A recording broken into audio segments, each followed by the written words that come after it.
तुम्हाला माहिती आहे, माझी आई मला नेहमी म्हणत असते, की स्वयंपाक करणं काही खायचं काम नाहीये. वेळेचं नीट नियोजन असायला हवं. अगदी सकाळचा स्वयंपाक असू देत, मुलांचा डबा असू देत, ऑफिसचा डबा असू देत, कुठला सणवार असू देत किंवा कोणी पाहुणे येणार असू देत. अगदी दिवाळीत सुद्धा जर तुमचं टायमिंग किंवा तुमचं वेळेचं नियोजन व्यवस्थित झालं असेल ना, तर सगळं काही व्यवस्थित होतं आणि त्यात जर तुमच्या मदतीला कोणी असेल ना, तर कामं अगदी दुपटीने हलकी होऊन जातात. पण ती इतकं सगळं सफाईदार करायची, पण तिच्या मदतीला कोणीच मदतनीस नसायची. मग ती कसं सगळं करायची? तर तिच्या मदतीला एक अशी वस्तू होती ना, की ती सगळं तिचं काम ऐकायची आणि सगळं करून द्यायची.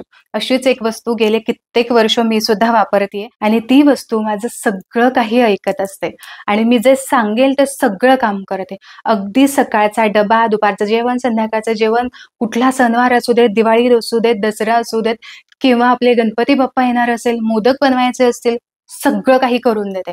अगदी सकाळच्या पोळ्या बनवण्यापासून, तुमची भाजी चिरण्यापासून, कोशिंबीर बनवायची आहे, रायता बनवायचा आहे, तुम्हाला खिमा बनवायचा आहे किंवा डोसा, इडली, सांबर काहीही बनवायचं असेल, तुम्हाला कटलेट बनवायचे आहेत, अगदी तुमच्या ज्या भुईमुगाच्या शेंगा असतात ना, त्यासुद्धा फोडून देते. छान सालं सुद्धा काढून देते. त्यानंतर तुमच्या चटण्या बनवून देत असते. तुम्हाला पुरणपोळी बनवायची असेल, तर पुरण सुद्धा वाटून देते, कणिक सुद्धा मळून देते, सगळं काही करून देते.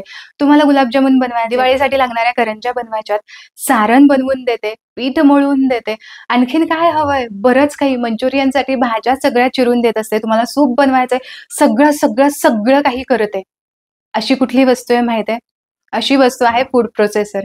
तुमच्या लक्षात आलंच असेल, की एवढं सगळं काही फूड प्रोसेसर कसं काय करून देऊ शकतो? तर मी सविस्तर हा व्हिडिओ तुमच्यासाठीच घेऊन आलेले आहे, की ज्यामध्ये फूड प्रोसेसर बद्दलची सगळी माहिती मी तुमच्यासोबत शेअर केलेली आहे. आता हेच बघा ना, मला आज ना कोथिंबिरीच्या वड्या बनवायच्या. त्यासाठी कोथिंबीर निवडून झालं, की माझं काम कारण भाजी चिरणं सगळ्यात किचकट काम आहे असं मला वाटतं. आता फक्त मी कोथिंबीर नीट करून ठेवणार, स्वच्छ करून ठेवणार आणि फूड प्रोसेसरमध्ये अगदी सोप्या पद्धतीने कोथिंबीर चिरली सुद्धा जाते आणि वड्यांसाठी लागणारं पीठ सुद्धा मळलं जातं. अगदी सोपं काम झालेलं आहे. फक्त आपल्याला असं वाटतं, की चपातीचं पीठ मळून देण्यासाठी फूड प्रोसेसर उपयोगाला येतो, पण असं नाही. मी व्हिडिओच्या दरम्यान आज मी तुमच्यासोबत इतक्या साऱ्या फायदे तुमच्यासोबत फूड प्रोसेसरचे शेअर करणार आहे ना, की ज्यामुळे तुम्हाला खरंच आश्चर्य वाटेल, की फूड प्रोसेसरचे इतके सारे फायदे आहेत आणि हे जर तुम्हाला एकदा कळालं, तर मात्र तुम्ही नक्की फूड प्रोसेसर वापरणार याची गॅरंटी आहे.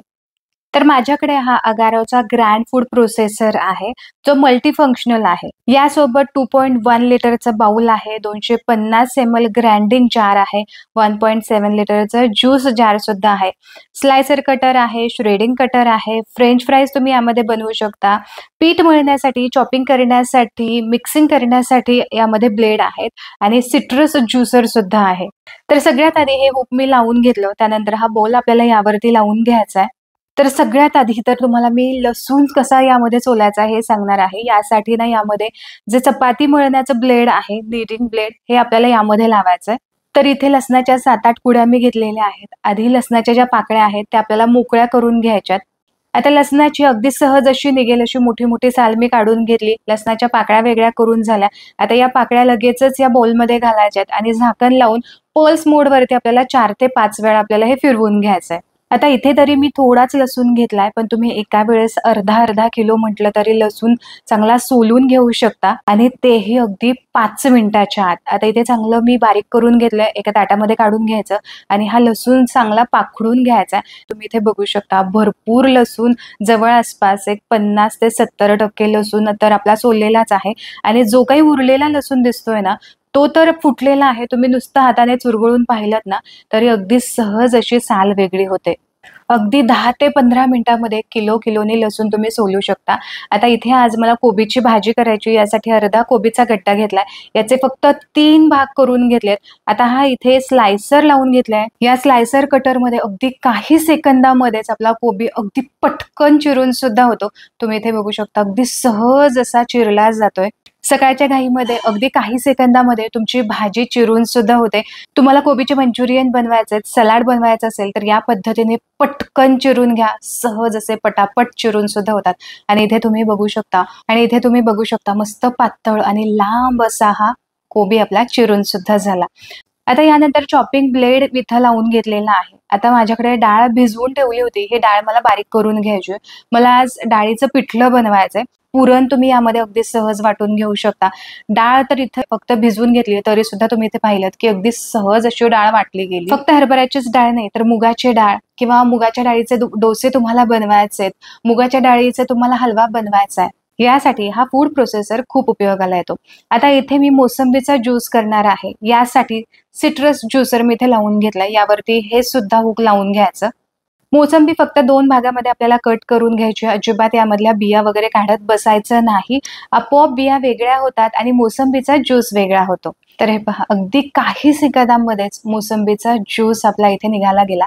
अजिबात यामध्ये पल्प राहिलेला नाही आणि हे पहा, बिया सुद्धा अगदी सहज अशा वेगळ्या झालेल्या आहेत. त्यामुळे पुन्हा एकदा गाळून घेण्याची अजिबात गरज नाही. अगदी फ्रेश आणि हेल्दी असा मोसंबीचा ज्यूस आपला तयार झाला. आता यानंतर सगळ्यात अवघड काम की ज्याला खूप वेळ लागतो, एकतर लसूण सोलणं सुद्धा आहे आणि याचबरोबर शेंगा फोडणं सुद्धा आहे. तर जवळपास एक मोठी डिश भरून इथे मी शेंगा घेतल्यात. आता या शेंगा पल्स मोडवरती एक 4-5 वेळा अशा फिरवून घ्यायच्या. शेंगा 4-5 वेळा फिरवून झाल्या की एका मोठ्या ताटामध्ये काढून घ्यायच्या आणि चांगल्या या पाखडून घ्यायच्या. शेंगांची टरफल मी वेगळी करून घेतली, पाखडून घेतलेली आहेत. शेंगदाणे बऱ्यापैकी सोलले गेलेले आहेत. आता ज्या काही शेंगा दिसतायत त्या ऑलरेडी फुटलेल्या आहेत. तुम्हाला पुन्हा फोडून घ्यायची गरज नाही. आता फक्त या सालीमधून हा शेंगदाणा अलगद वेगळा करून घ्यायचा आणि अगदी सहज काही मिनिटांमध्ये किलोने सुद्धा तुम्ही शेंगा फोडून घेऊ शकता. ते शेंगदाणे मी भाजून घेतलेले आहेत. शेंगदाण्याची टरफल ती पल्स मोडवरती 2 ते 3 वेळा फिरवून घेतलं की अगदी सहज अशी मोकळी होते. पुन्हा हे शेंगदाणे चांगले पाखडून घेतले की साल अगदी सहज अशी मोकळी होते. इथे तुम्ही बघू शकता मस्त साल वेगळी झालेली आहे आणि आपलं काम सुद्धा अगदी सोपं झालंय. आता इथे मी चॉपिंग ब्लेड पुन्हा लावून घेतलंय. आता या शेंगदाण्याचा आपल्याला कूट बनवून घ्यायचा आहे. चॉपिंग ब्लेडच्या मदतीने अगदी एका वेळेस अर्धा 1 किलो शेंगदाण्याचा कूट तुम्ही सहज बनवू शकता. तर इथे तुम्ही बघू शकता अजिबात शेंगदाण्याने तेल सोडलं नाहीये. मस्त असा शेंगदाण्याचा कूट इथे तयार झाला. आता ना या कुटापैकीच थोडासा कूट मी पुन्हा या जारमध्ये घालते. आता मला शेंगदाण्याचे लाडू बनवायचे आहेत. आता लाडू बनवायचे म्हणल्यावरती गूळ चिरून घ्या किंवा तो गूळ किसून घ्या, असं बरंच झंझट असते. पुरणपोळीसाठी गूळ किसून घ्यायचा असेल ना तर हा अतिशय उत्तम पर्याय. अगदी काही सेकंदामध्ये गूळ खिसून सुद्धा होतो. तर तुम्ही इथे पाहिलं अगदी व्यवस्थित असा गूळ खिसला गेलेला आहे. आता यामध्येच ना मी नीडिंग प्लेट लावून घेतलाय की जेणेकरून हे जे मिश्रण आहे ते व्यवस्थित असं बाइंड होईल आणि आपल्याला लाडू बनवणं अगदी सोपं होऊन जाईल. तर हे बघा अगदी परफेक्ट मिश्रण असं झालेलं आहे आणि अगदी पटापट असे माझे लाडू वळून सुद्धा झाले.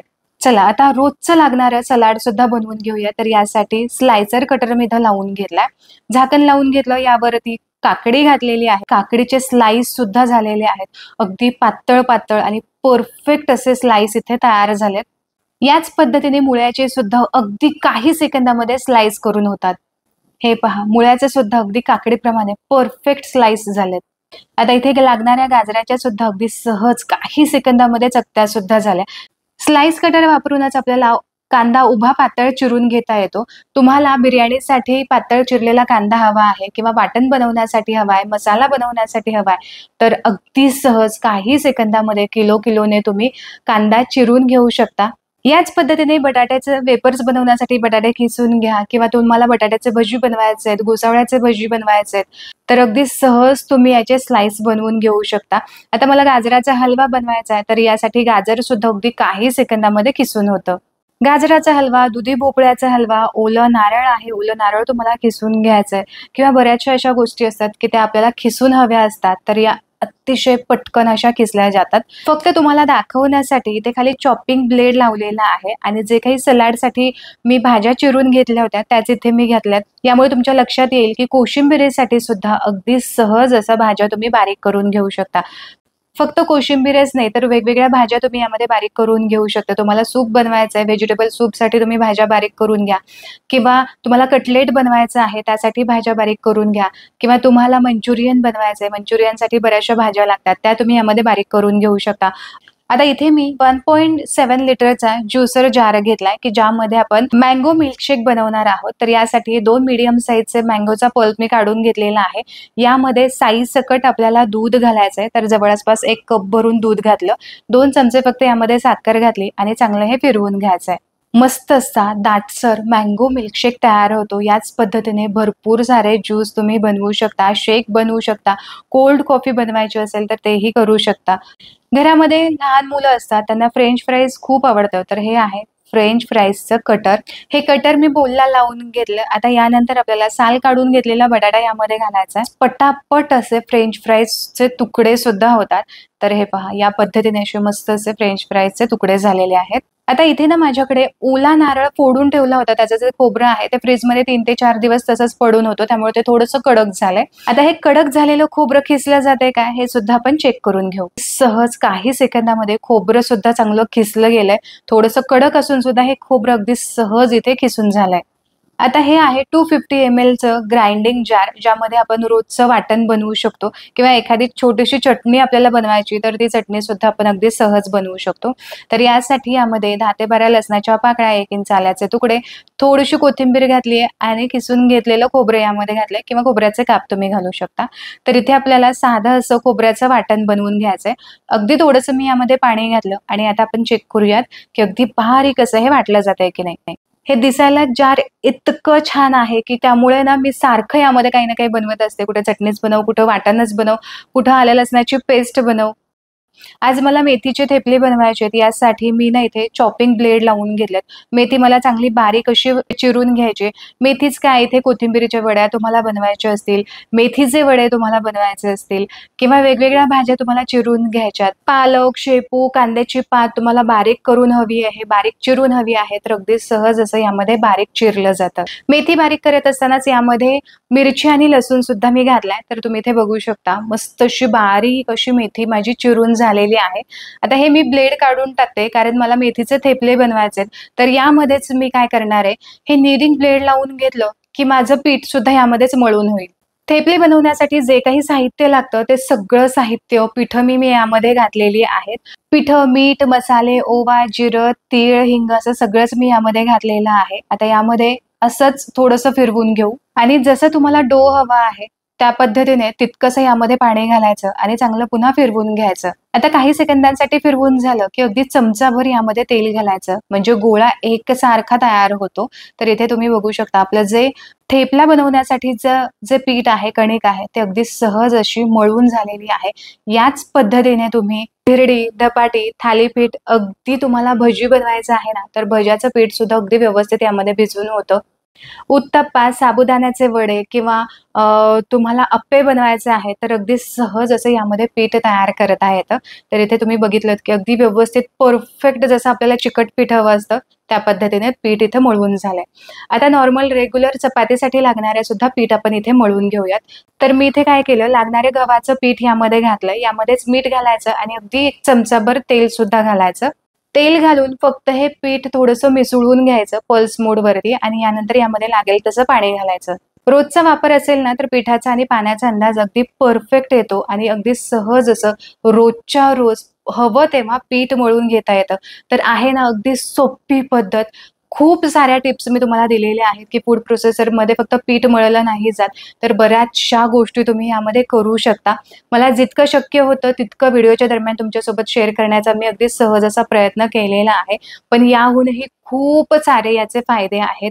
एकाच व्हिडिओमध्ये हे सगळं कव्हर करणं खूप अवघड आहे. त्यामुळे मला माझ्या परीने जितकं तुमच्यासोबत शेअर करता येईल तितकं शेअर करण्याचा मी प्रयत्न केलेला आहे. आशा करते की आजचा हा व्हिडिओ तुम्हाला आवडला असेल. तर हे बघा मेथीचे थेपले इथे मी करून घेतलेले आहेत. काय मस्त लुसलुशीत असे झालेत आणि याचबरोबर चपाती सुद्धा अगदी परफेक्ट झाली आहे. या फूड प्रोसेसरची लिंक मी डिस्क्रिप्शन बॉक्समध्ये दिलेली आहे. तिथे जाऊन तुम्ही नक्की चेक करू शकता. पुन्हा भेटूया अशाच एका उपयुक्त व्हिडिओ सोबत. तोपर्यंत स्वस्त रहा आणि मस्त मस्त खात रहा.